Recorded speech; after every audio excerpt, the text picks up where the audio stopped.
2025 champions ট্রফিকে সামনে রেখে পাকিস্তানের প্রস্তুতিতে সন্তুষ্ট বিশ্ব ক্রিকেটের সর্বোচ্চ সংস্থা আইসিসি শুক্রবার 20 সেপ্টেম্বর তারা নিজেদের সন্তুষ্টির কথা পাকিস্তান ক্রিকেট বোর্ডকে জানিয়েছে বলে খবর দিয়েছে অ্যাসোসিয়েটেড প্রেস অফ পাকিস্তান।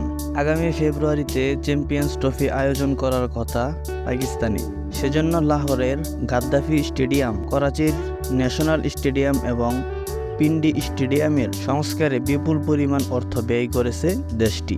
শুক্রবার টুর্নামেন্টের নিরাপত্তা ব্যবস্থা নিয়ে সংশ্লিষ্ট দায়িত্বদের সঙ্গে বিস্তারিত আলোচনা করেছে আইসিসি প্রতিনিধি দল। বৈঠকের পর এক বিবৃতিতে পিসিবি জানায়, করাচি এবং রাওয়ালপিন্ডিতে প্রস্তুতি দেখে সন্তুষ্ট আইসিসির প্রতিনিধি দল।